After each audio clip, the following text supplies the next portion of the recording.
Well,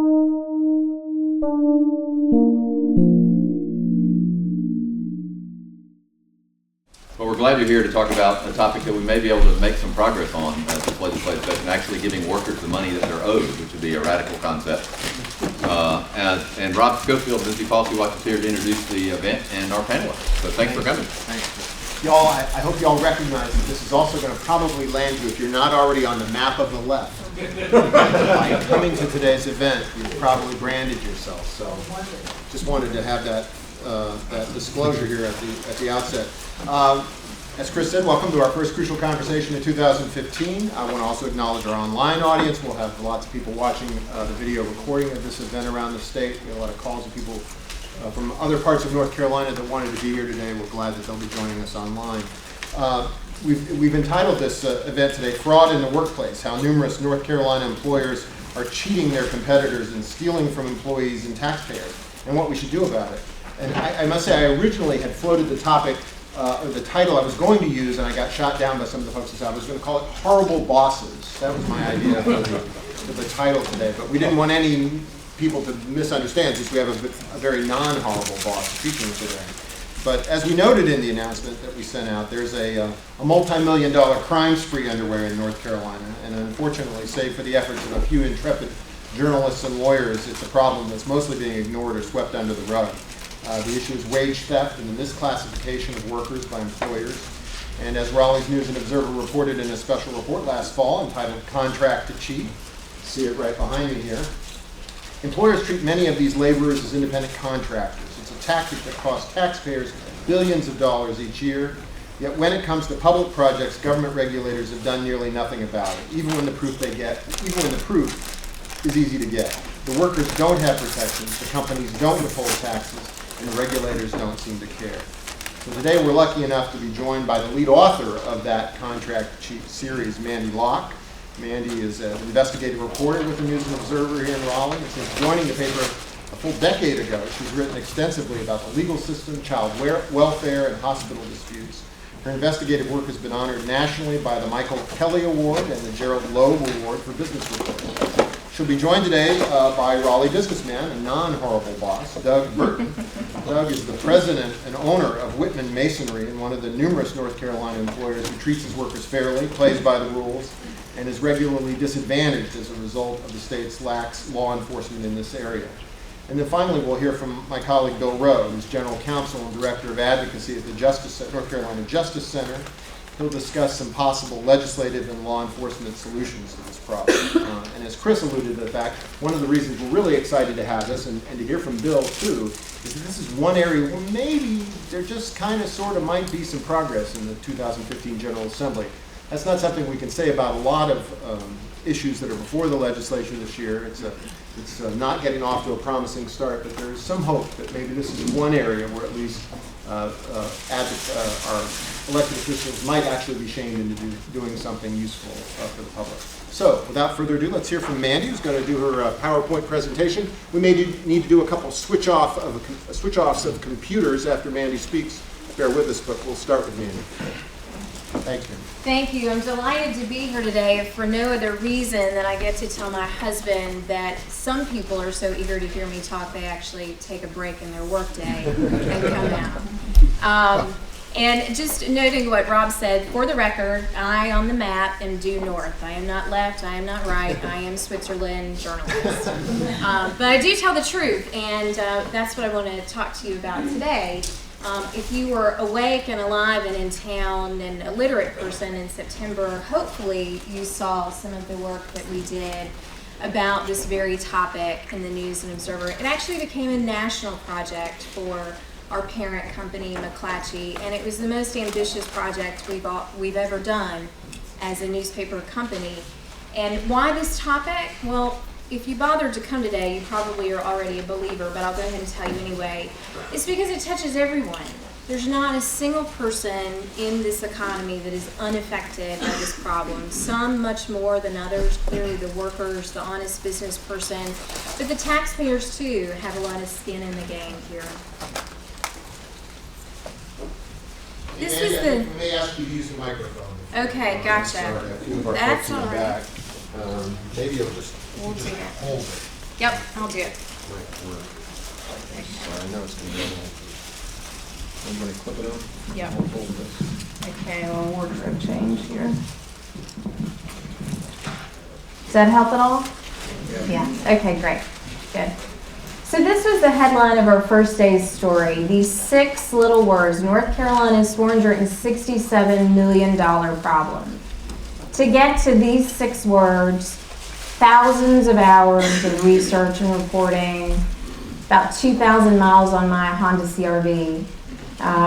We had dozens of reporters and editors and designers and fact checkers and database analysts involved to get to this very number.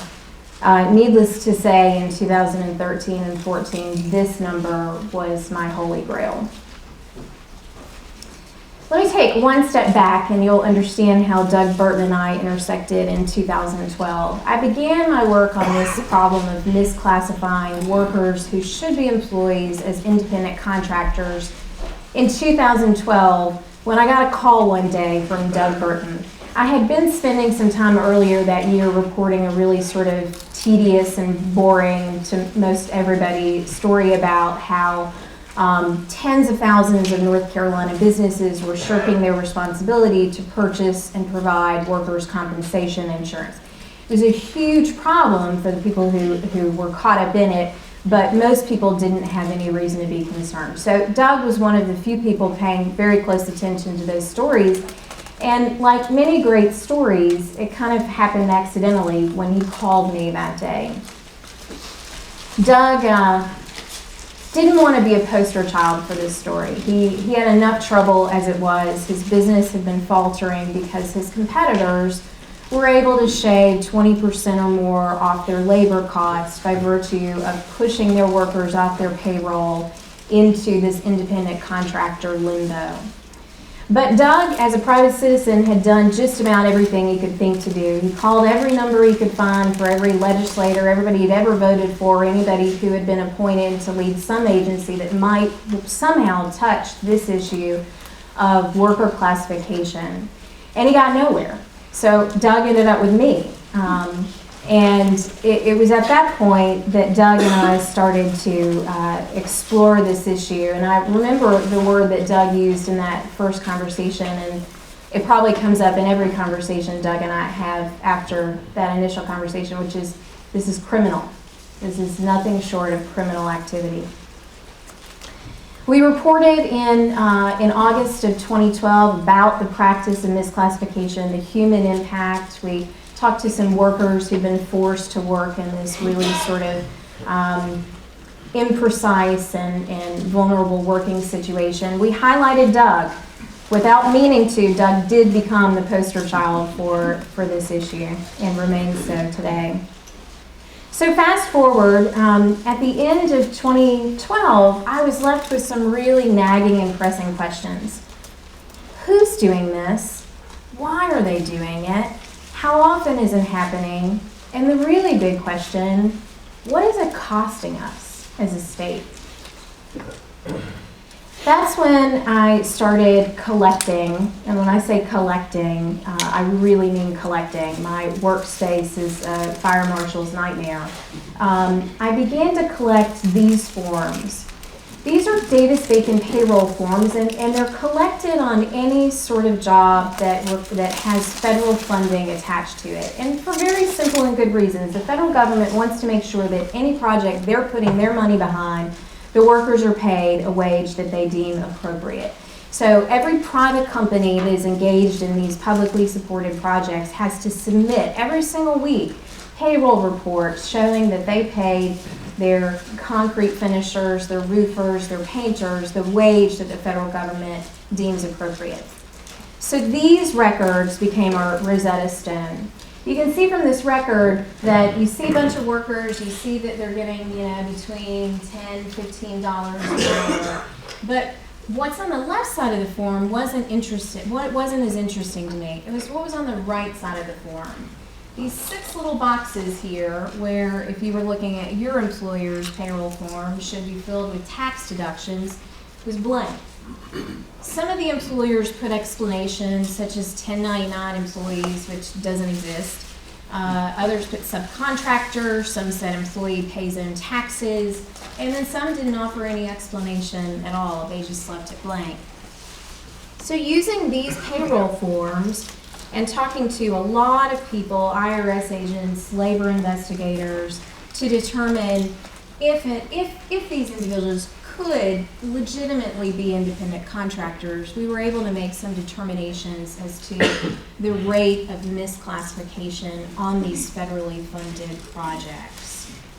We drew our circle around HUD-funded projects because we needed some commonality between the projects. And let's face it, with housing, you have practically every trade, every specialty type of construction specialist there.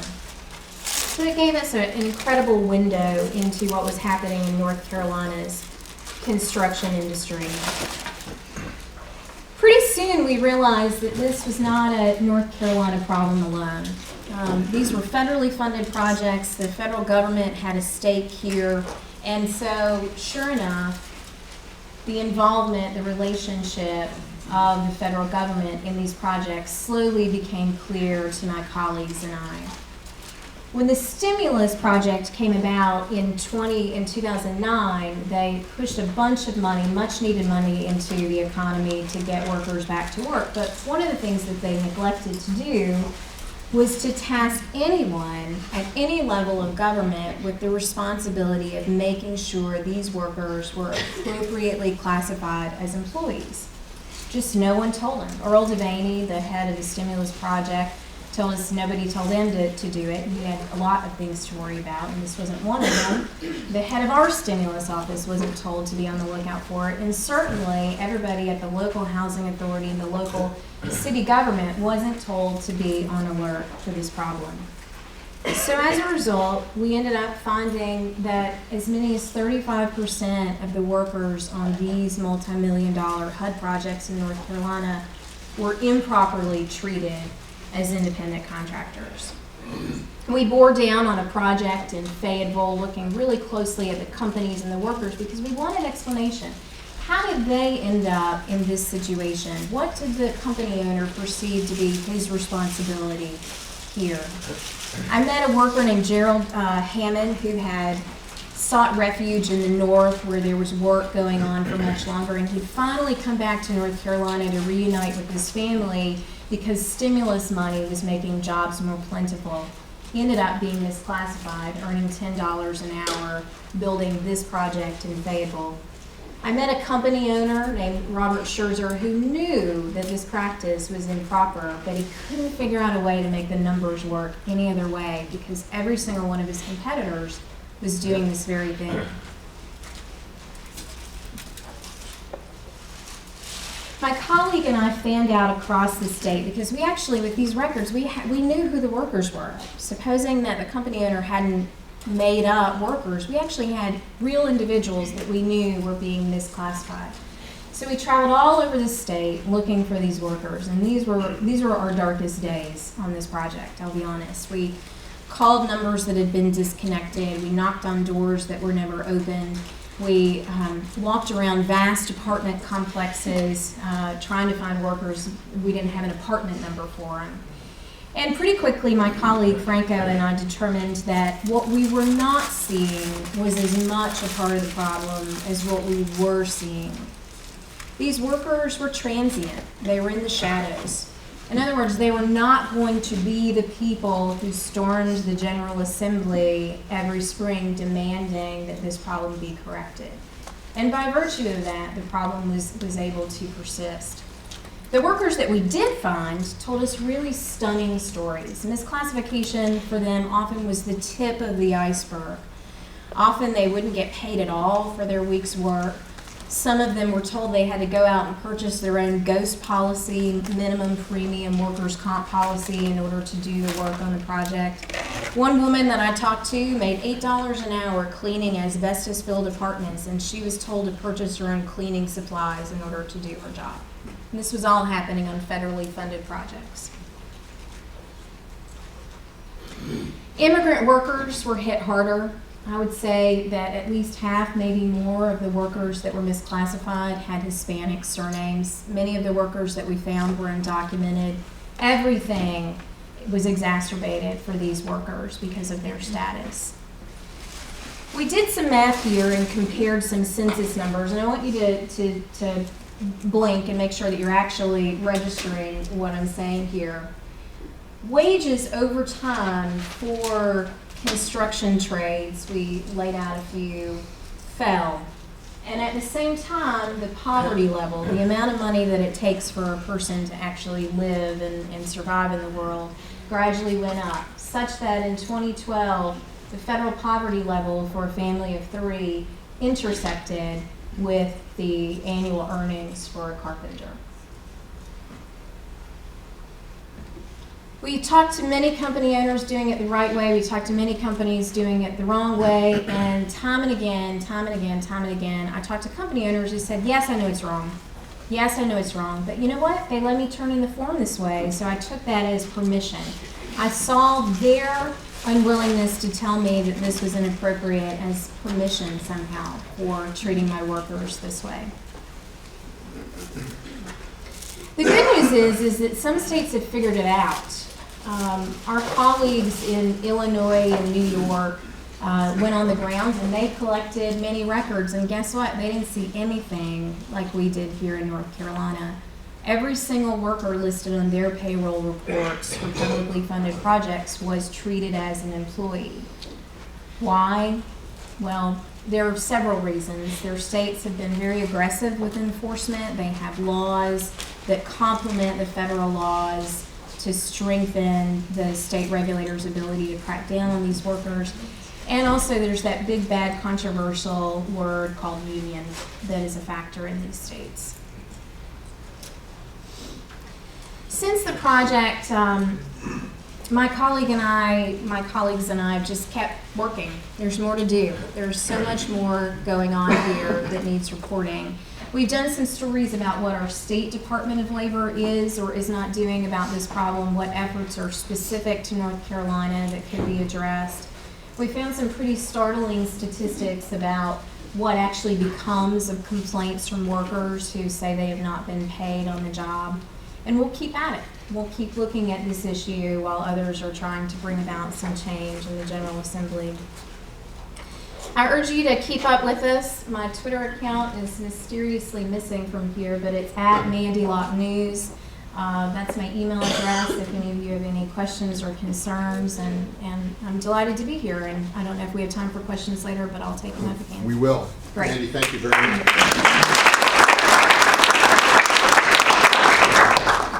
So I'm Doug Burton. I'm with Whitman Masonry. We're a commercial masonry contractor here in Raleigh. This is our 50th year of being in business. I haven't been there 50 years, but I bought half the company in 1990 and bought the other half in 2008. And I told my partner, I tell him to this day, I said he left and took the economy with him. That's the timing that I have on a lot of things, it seems like. So 2010, I just watched as my two things were racing to the bottom, the cash in my company and my backlog of work to do. They were just trying to get to zero as fast as they can. It was a question of which one was going to get there first. I was analyzing every area of operation in my company. What do we need to tweak? What do we need to do to address the problem that I have? And I was just looking at some one day, and I realized that the work we were losing was consistently a pattern that the people that were beating us were people that were misclassifying employees or were using subs that misclassified employees. And as Mandy tells you, I mean, that's just a tremendous advantage. The low end, you could argue, is a 20% labor advantage. The high end, as this shows, and I'll get into that in a minute, is a 40% labor advantage if you misclassify employees. So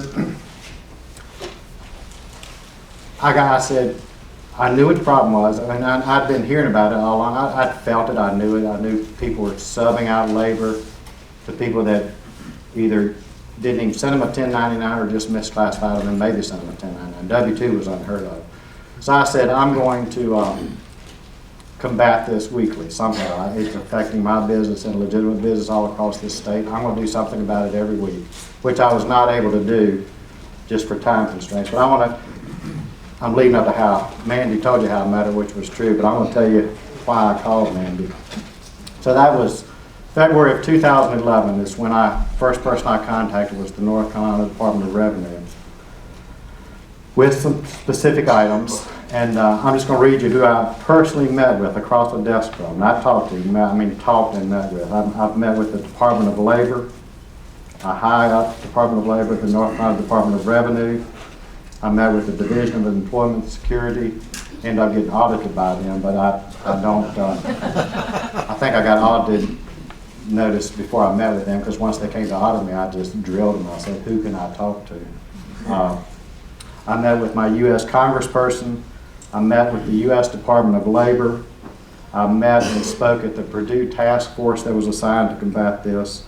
I've met with the Industrial Commission, the North Carolina Department of Justice, the North Carolina Justice Center, and the North Carolina Office of the Controller. Now, that was all over a couple of year period. Then Mandy's article comes out in April of 12 about those that go without work comp insurance, and it dovetailed with what I was seeing. And so I called her up. I can assure you I didn't want to be on the front of the NMO, and I still don't. But it was an ally, because I can tell you there was no traction at any of these places to combat this. They all acknowledged it. They all said, I hear you. I know it's out there. Have a good rest of your career. There's nothing we can do for you. So I was at the frustration level. It was getting worse, I can tell you. And so when her article came out in April, I reached out to her and I said, I've got an asterisk for your story. Not only are they not carrying work comp, they're misclassifying. So there was recently an article that came out, the state government said that they, I don't know if they have or they're going to in the next year, save $30 million by the way they purchase office supplies this year. And Mandy documented the $467 million. I'm telling the state they can save $40 million every month if they address this problem. It'll take care of any budget deficit we've ever had. So just briefly, if anybody questions the validity of that figure, I just want to give you a couple of figures off the top, and I might have to refer to my notes, but if you hire me to lay brick on you, I don't do residential, but as a simple model, if you hired a builder to build your house and you wanted brick on it, which you should do that, I've got two options of when I come out there and lay brick on your house. I'm going to send my W-2 employees out there, or I'm either going to misclassify them and say they're independent contractors, or I'm going to sub the labor portion to somebody that will do that themselves. Now, that person generally will give me a federal tax ID number and a work comp insurance, and that makes me feel good. That's all I need to operate, knowing good and well what I'm paying him is not market wage or whatever.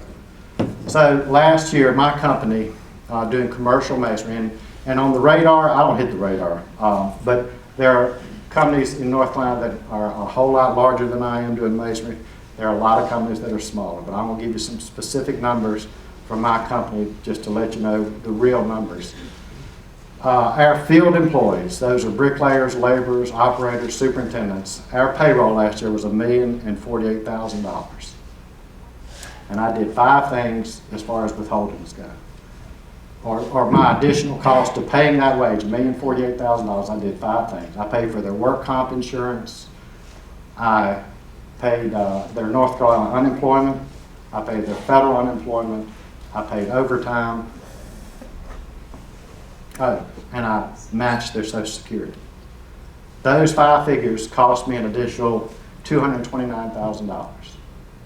Now, if you're misclassifying, that figure is 0. So I'm out that competing with these people. A sidebar to that, when you misclassify somebody, and this shows it here, if I pay a bricklayer, and the bricklayer wage in Raleigh is a decent wage, it's been $18 for too long, it needs to go up. Maybe I shouldn't have said that. But when you misclassify, they don't need to pay them $18 because they can pay them $15 and they're going to make more money than I am paying them $18 because of the withholdings I got. So not only, that's the 22% figure that I'm competing against, but you add another 20% to the wage and we're out of pile, okay? Now, the federal, or so the other three areas, so the government or some entity, be it the insurance, work comp, or they were out $229,000 just for my little old company. The other areas that they missed out on, what I did, if you misclassify, you do not withhold federal or state income tax, and you don't withhold Social Security. Those figures for those three items were $173,000 that they would have withheld from that employee's paycheck. So you add those figures up, $402,000 that the government or some entity lost last year with my one little company. And so that's why I'm here today. It's going on, it's flourishing, it's growing. I got a list of 22 people on my bulletin board that I compete against on any given day. On a commercial job in Raleigh, if you're bidding work, you can expect to see 1, 2, 3, or 22 people, and over half misclassified. Now, I saw this in 2010. I started working on it, and I can tell you that half is growing. It's not going away. Our peers see the success they have. If you misclassify, the DES, when they came in and audited me, and they were mainly, and I was glad, they do 3,000 audits a year, but they were mainly looking for this problem. They were looking to see if we were misclassifying. And I said, where have you been? But I said, all right, so if you'd found me misclassifying, and I did pass the audit, I said, what would you have done? And they were only going to come after me for the unemployment taxes I should have paid. And I said, all right, what happens with that? And I ended up moving up the chain a little bit and talked to the auditor, regional office. They get audited, I think, quarterly by the federal government. The federal government would have come after me for federal unemployment. That's it. I mean, so in my case, of the 229, I would have been $60,000. I like those odds. I'll pay you the 60 and I'll keep the other 160. I mean, so it's got to be a shared item. I mean, if I'm guilty of misclassifying, it's not, I'm just not paying unemployment taxes. I'm not paying 7 taxes. And they all need to have their hands out and come to my office and say, pay me, change your way of doing business, or something else. So there seems to be momentum of getting a bill introduced. The next momentum is getting it passed. It needs to be the right bill. It needs to have teeth. I'm a business owner. I don't want the government in my business, more so than they are now. But they need to do one of two things: enforce the laws that are on the books now, find out a way how to do it, or else tell me I don't have to comply. And I don't want to go down that path, but it's not working the way it is now. There are a lot of people out there like me that do it right. I compete with them every day, and they share the same views I do. I'm not sure they'd be up here today, and that's why I'm here. But I said I would advance this problem, and I would win this battle. And it takes people that are in this room to help that, and I'm willing to do it. I got to run a masonry company as well, but I hope we can end up being on the right side. North Carolina, we deserve it in North Carolina, and then we can be the model for the nation. So, thanks. That's great. Definitely, thank you, Mandy and Doug, because we're going to need more and more folks like that speaking up and talking about this as the General Assembly convenes. Like Rob said, we are hopeful that this is an issue that it's hard to ignore, and there's good people like Doug and many others who are doing the right things and are being disadvantaged. And so we are very hopeful. And so I'm going to talk for a few minutes, and then we open it up to questions and comments about what might be done to address this problem. Oh, I see. This is fancy. Boy, you did it. I did it fancy. Anyways, I'm not going to replow ground that's already been done, but this is the whole issue of misclassifying, is calling independent contractors people who are really workers or employees, and that's been going on a long time. And it's been a problem we've seen in the Justice Center for an awful long time as well. but it seems to have exploded in recent years, and it's exploding around the country, to be honest with you. And a lot of the ideas that we have are ones that have other states have done. We've seen reports savings on labor costs. The real incentive is you're going to save 30%. I think Doug was saying possibly even more than that he sees from his business. But it's hard to ignore that if you're a business person and it doesn't become the dominant business model for competing and trying to operate when you can save 30% of your labor costs with taking these actions. Now the harm, obviously, we've heard unfair advantage over law-abiding employers. And for workers, there's huge problems. If you get hurt, there's not workers' comp, so it's really difficult sometimes to collect, and Mandy covered a lot of that. There's no unemployment benefits if nothing's paid in. Sometimes workers don't even understand how to navigate that system and how to get unemployment benefits. Overtime and wage and hour laws don't necessarily apply. And then also at the end of the day, workers, if they are even 1099, they're going to find out they owe income taxes and other employment taxes that they weren't even aware of. That's the folks who something's reported. Those are the ones you were saying with the 1099. Lots of this is cash basis or not even paying folks because it's operating in such a, and what we see is almost a criminal activities. And the combined GAO, and this is an old estimate, it's almost $3 billion in taxes that are being underpaid because of this. So what do we need to do? How do we get after this? How do we stop this sort of, stop this business model really from happening? And what you've heard is that there's lax enforcement. People don't think anybody's going to catch them because nobody's really looking. And if they are caught, not much is going to happen. And so it's changing that really dominant paradigm that's driven this business model to make sure that there is the possibility of serious consequences that are going to outweigh the benefits of cheating. I mean, we really need to convince folks, you don't want to take this risk because if you do, you are really going to suffer as a result. And that's not what people think right now. I think most people think, I'm never going to get caught.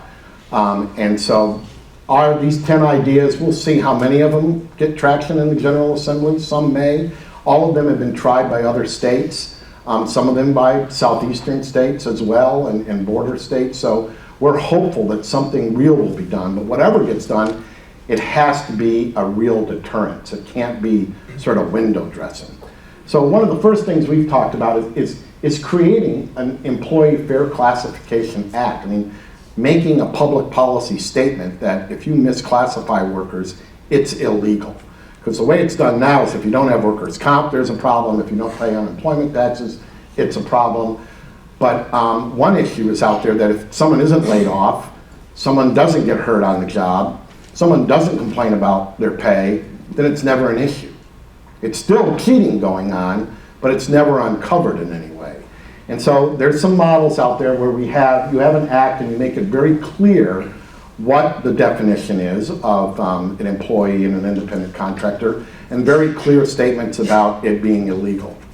Other states have also adopted in those sorts of acts a presumption that workers are employees, and the burden is on the employer to show that they're an independent contractor with certain evidence.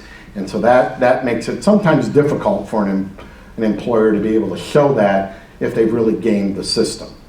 Notice to the workers, that's a no-brainer it seems, but just so people understand, most workers don't know, they're looking for work.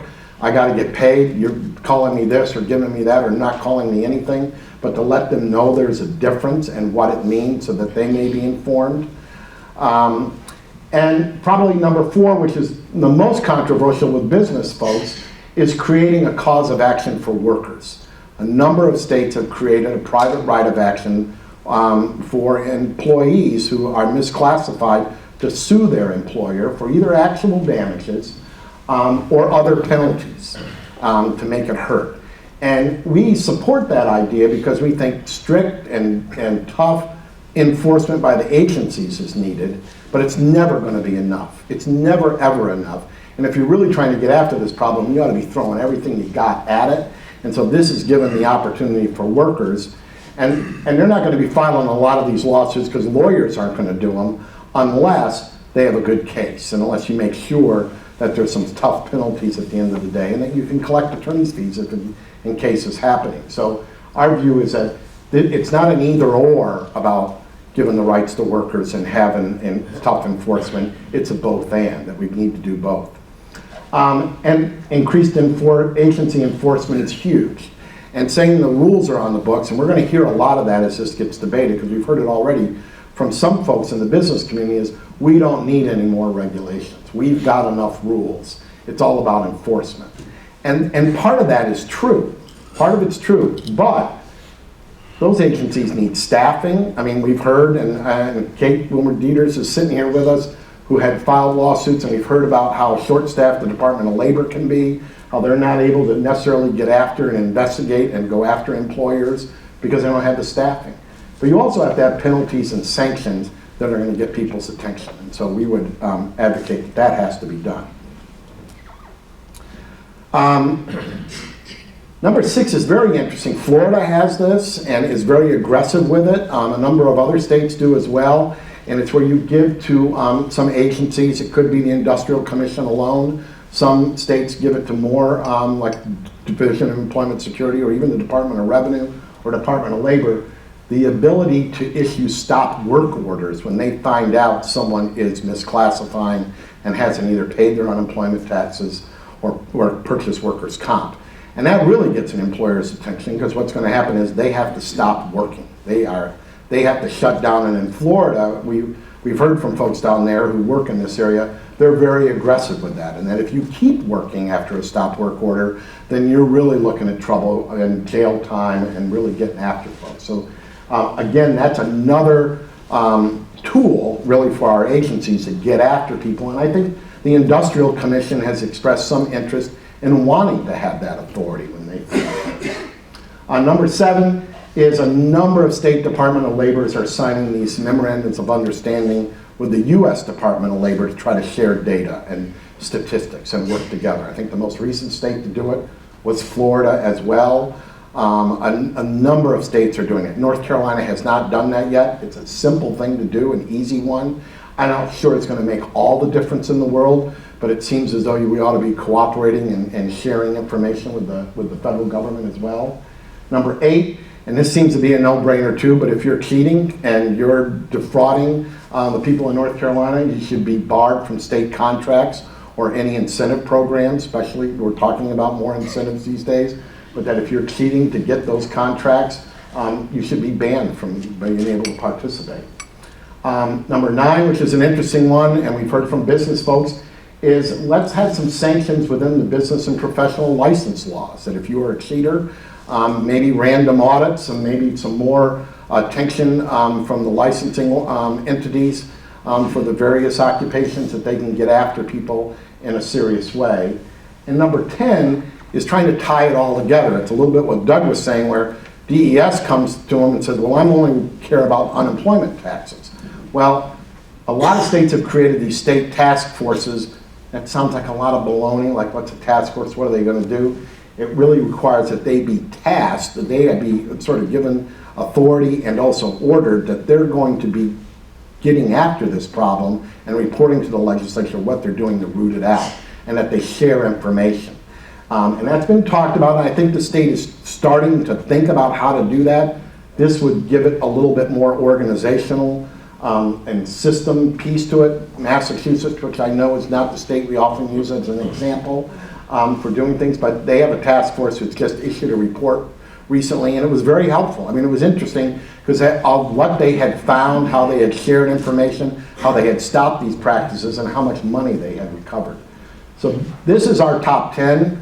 It can be lots of different ones. I hope you all have ideas as well that you might want to suggest. I'm looking out at this audience, and there's a lot of folks who know a lot about this issue as well. I do think this is something the General Assembly is going to pay attention to. I think the Industrial Commission has been paying attention to it. They've been convening folks to talk about it, even considering some of these top 10, and are receptive to those ideas. So we're hopeful as this session begins that something really positive can happen. So that's it. Thanks, Rowe.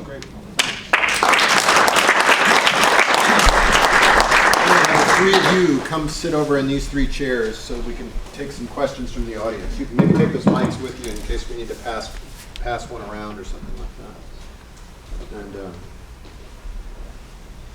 we'll have time for a few questions. I think it's also one last, before we get to questions, I appreciated that Bill mentioned Kate Boomer-Dieters, who's sitting right here in front, who's one of, and I talked about intrepid lawyers who are like the only people that are making any difference in this area right now, along with some journalists.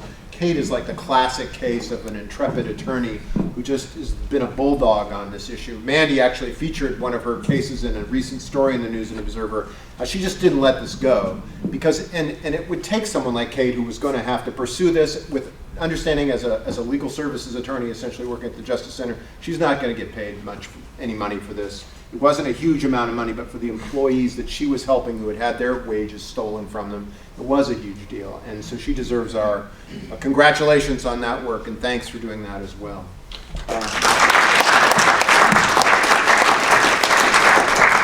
But with that, why don't we go to questions? Mary B., I think, had her hand up first. Yeah, Mary B. McMillan with the North Carolina AFL-CIO, and I want to say on behalf of union members and workers in North Carolina, a big thank you to all three of you for really bringing this issue to light, because it is rampant. And it's not just in construction. For example, some FedEx drivers are classified as independent contractors. UPS drivers are not, because they have a union. And I just want to highlight what Mandy pointed out, that the states that have really tackled this problem where it's not pervasive have higher unionization rates. And so if we as taxpayers want to quit picking up the tab for this criminal behavior, union can't be a controversial word anymore. And then just to Doug, I just really want to say thank you personally for doing the right thing, not just for your workers, but by coming forward and talking about this. And my question is, how can we get more good employers to come forward and put pressure on the General Assembly? They're out there. I mean, they've corresponded with me. Unfortunately, I'm not sure I've kept up with who they were. I've got a file that's about that tall. I've been through it. But I think there are other masonry contractors that I think I can get to come forward. I don't want this to be a masonry issue. I don't want it to be a construction issue. We don't need that scrutiny. But I think if there is an effort to a way to get the word out that, hey, if you're interested in either side of this misclassification, but especially in a way to get rid of it, let's have some meetings, and I think we can develop a list that would be as hard about it or serious about it as I am. I feel like. Yes, ma'am, you right over here. Yeah, Septima with UN Women, North Carolina. My question is about the issue you brought up about the immigrants that are disproportionately more victims of this. Is there an ombudsman's program that would help this at a grassroots level to give them information so they can know what to look for, so you can tackle some of these issues? Is there something that you're working on? That's a really good question, and the immigrant problem is it is unavoidable. I have not seen any concerted education efforts. I know that some nonprofits have programs, especially around farm workers, that go out and do education work, but if there are programs in the state, I'm not aware of them. And the other thing that we often saw with these problems is that it was often, with the immigrant community, often the boss was a relative. The exploitation was happening at the hands of relatives or friends.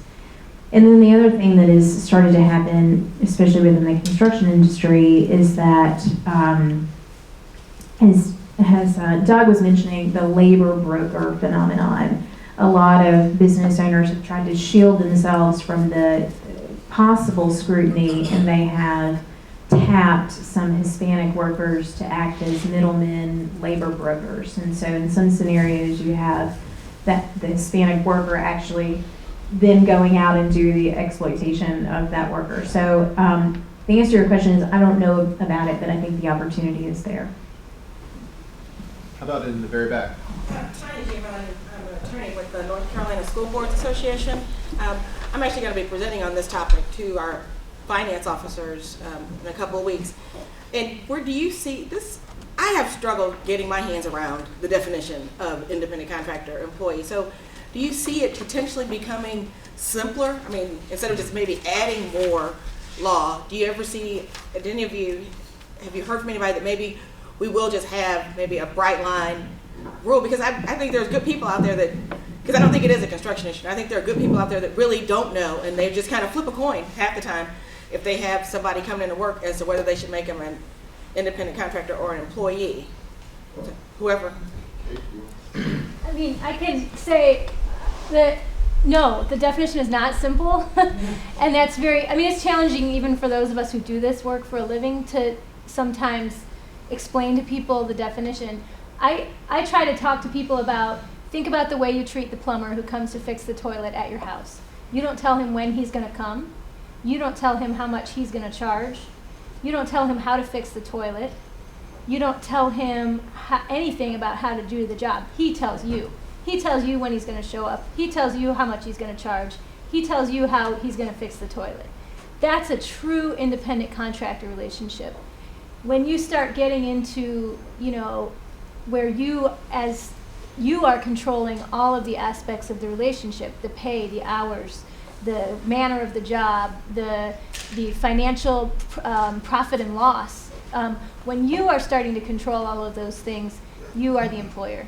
And so there's no tipping point. There's no here's the bright line, now you've become the employer. But a lot of times the courts will look at all of the factors and just say, this is a situation where you're controlling this relationship. And it's not always clear. It's not always clear. But I just try to have people think about that relationship, how does it work when the plumber comes to your house? You don't tell him what to do. He tells you, here's what I'm going to do, here's what I'm going to offer. If you don't like it, I'll go somewhere else and get a job with somebody else, right? He's got the control in that situation. But, and just to add to that, it could be clearer, and control is a big part of it. But one thing we ought to be clear about is the things that were going on that Mandy wrote about and the stories we know and the billions of dollars that are lost, these are not because of just honest mistakes that someone made. These are conscious decisions made, and these people are workers. I mean, they're reporting because someone told them when to come there. They're being told what to do on the job. They're hired and fired, how they're doing. And so make no mistake, there will be some of that argument about it's so confusing, don't hurt these other people. But there's these larger interests that are benefiting greatly by just cheating and really engaging in illegal activity. One of the things that I found in talking to company owners that were misclassifying their workers is that once upon a time, at some point, they consulted with an accountant or an attorney about how to manage their workforce. And at some point, that accountant or attorney told them, okay, well, if the person's bringing their own supplies, they're an independent contractor. So then the company owner would tell their worker making $8 an hour cleaning asbestos-filled apartments to purchase her cleaning supplies on her $8 an hour income. And so very often employers will kind of latch on to one aspect of the control and manipulate it in a way to sort of avoid the intent and purpose. The best explanation that I heard from a former Department of Labor investigator that I interviewed said, think about it this way, if you own a roofing company, anybody working for you that's roofing is your employee, because you have to have employees if you are roofing. Roofing does not get done because you wear Dockers and a clipboard. Roofing has to be done. And if that is your means of business, the people that you are hiring to do that should be your employees. Lots of other questions. Lynn? I'm Lenny Jernigan, a workers' comp lawyer for injured workers in North Carolina. I've heard, Doug, I want to address this to you. I've heard that out-of-state employers are coming into the state because of the lax enforcement, and that's driving some of the local businesses either out of business or making them join forces. Are you seeing this in your business? Do you hear about this, or is this just a myth? No, it's not a myth. A lot of that, the jobs, our company specifically, we don't run into it as much because most of you would probably recognize the general contractors we work for. They're the local people that have been here 20, 50 years, and we just do repeat business. But a lot of these larger jobs, you go around all these apartments, multifamily projects that are just flourishing and going up, they're attracting out-of-state general contractors and out-of-state subcontractors. And those subs know that they can sneak in and out of here and just go under the radar, just stay out of sight. And so it is huge, Lenny, yes. I can't personally speak to it because I don't run in those circles as far as those jobs, but yeah, it's there are others that can speak a lot to it, but it is a serious problem, yes. Bill? We do run in those circles. We have a janitorial company, and one thing that we brought in was we did a walkthrough. Paragraph 1 specified the property. Paragraph 2 specified employees only. 4 locals, 2 out-of-state companies. When walkthrough, both out-of-state companies approached us about being their subcontractor. Now, in defense of a subcontractor model, a large percentage of our labor force when we first started were Korean and Filipino. They came here because of economic and political turmoil. They were small business owners. Before they came here, they want to be subcontractors when they are here because it's their business and their prestige. So we pay them as subcontractors. We function within the rules. Now, there are some contractual requirements in that you can't clean a building before 5 o'clock. You got to be through by midnight. We don't feel that's our responsibility. But if taxes are not collected from those subcontractors, that's a loss of income and revenue to the state. If they are collected, which they should be, then the state's not experiencing a loss because we didn't pay them. But an overlooked ally, in my opinion, on this is the insurance industry. If we, on our CGL, Comprehensive General Liability, on our workers' compensation, we check subcontractors are covered, and we report what we pay subcontractors, and that is included in our premium basis, which we pay the insurance company. When those blocks are not checked, for example, you have an out-of-state company that has 35 employees in their home office, but they've got $12 million worth of contracts. The insurance companies are losing premium when those subcontractors are not covered in their CGL and their workers' comp.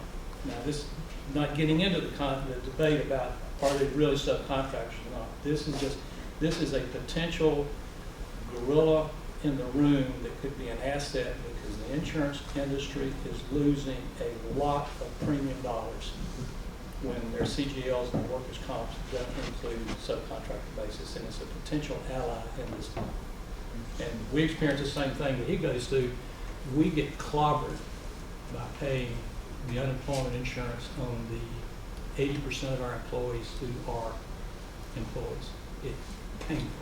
Just one of the comments I might make, I mean, I recognized early on a person that has the same dog in the fight would be my work comp carrier, my insurance agent. I mean, he's losing revenue from not writing premiums that are just not getting done. So I went to them early on, and there was no interest in pursuing, and I don't know why. I mean, I'm not sure he was connected enough, like maybe through the insurance association in the state or whatever.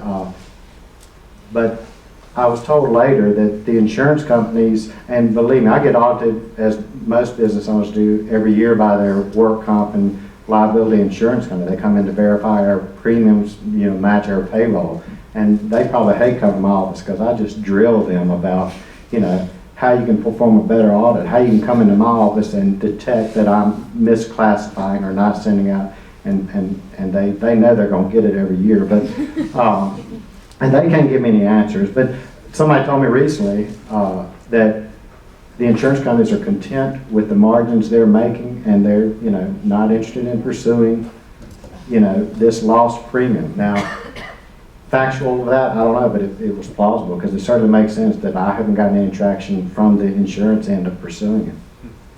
The independent, I'm going to botch this, but the North Carolina Independent Insurance Agents Association is actually paying attention to this issue, and they are lobbying to get some of these measures introduced and passed, particularly around minimum premium policies, which have been a major problem for insurance companies. So I don't know where they stand on every single one of these issues, but they are entering the fray, at least at that association level. Can I afterwards about the minimum premium discussion? Absolutely. If I could throw in one thing before I leave.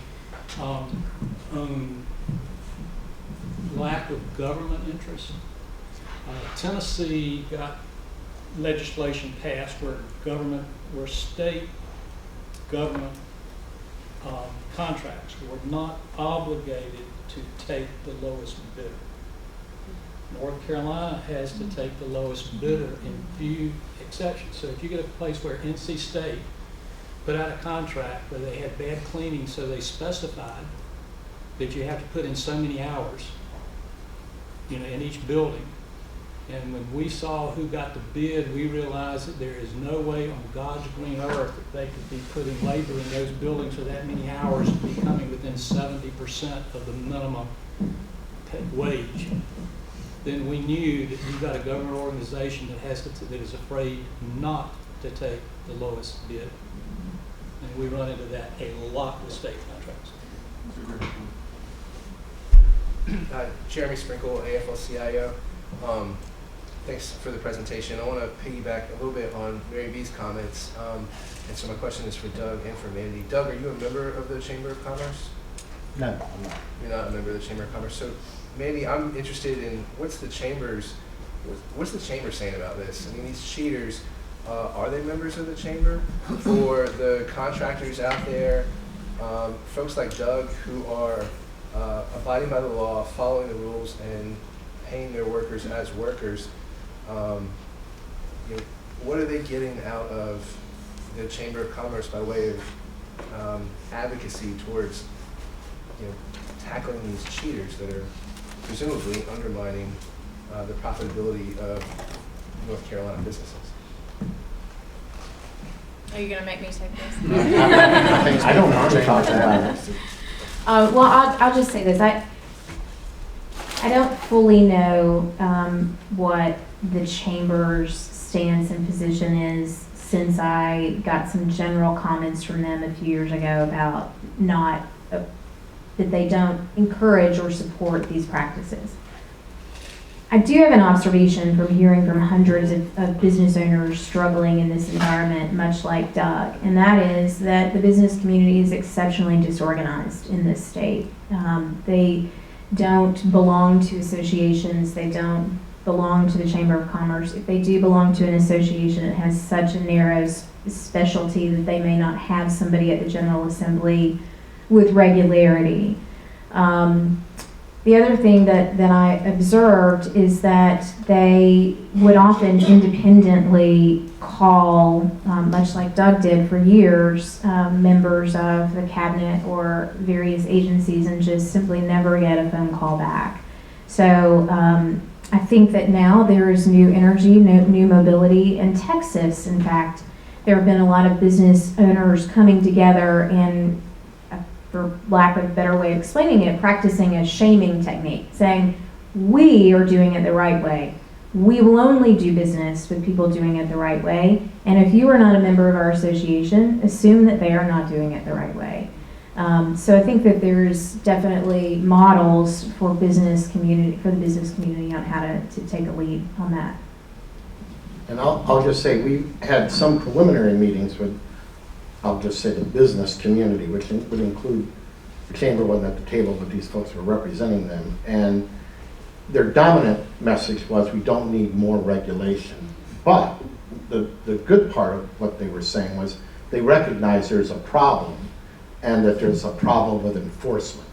And so, the top 10 we have, a lot of that is about better enforcement. I would disagree with them that we've got enough laws on the books, because there are these holes in place where that if nothing happens to trigger a look, you get away with it. And so I think they're working on, and they're trying to figure out where they come to on dealing with this, because I think they've got members on both sides of the equation. Hopefully they have more on the predominant side who are playing by the rules. But I've yet to meet anybody who says it's okay to do this, which is somewhat phenomenal, but maybe that'll change. And I didn't know things can change in a heartbeat, but a lot of times you can't even agree on what the problem is. And so this seems to be one where the problem has been identified and we understand it. It's now, how do we do something that's really going to affect what's going on and not appear like it does? I really think that's going to be the debate. We're running a little towards the end of our time. Are there other questions? I guess the last question I'll leave you with is, I'm curious from any of the panel whether we've heard from our ideological adversaries that we sometimes do battle with, that there's just an argument to be made that this will drive up the cost in general of all kinds of essential services. It'll drive up the cost of construction. It'll somehow have a negative impact on the economy if we somehow added all of the. Is anybody trying to make that argument from the other side that we've heard, or is it? Well, probably. I haven't heard it, and it is true. I mean, costs will go up, but daggone, so be it. I mean, or else, figure out a way. Yeah, I mean, it's got to be legitimate. We got to play at a level playing field. But I mean, everybody's talking about wanting to have a middle class. My gosh, if you can get them on a level playing field, you can start having a 401k and health insurance. And I mean, I've got both of those in place. But that's just my little chart up there. I mean, I'm throwing that on top of what I'm already competing against. But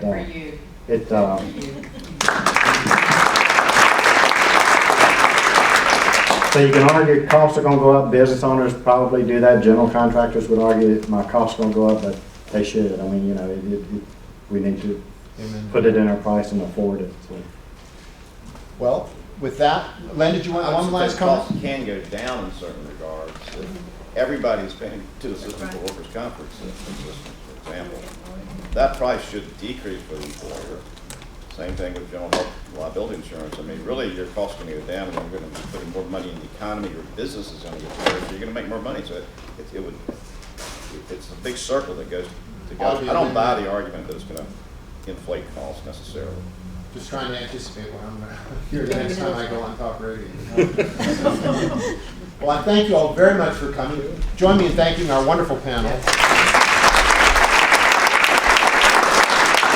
I hope you all will stay active and engaged on this issue. Also mark your calendars. February 10th will be our next crucial conversation. It'll be entitled The Constitutional Challenge to School Vouchers. Where do things stand? What happens next?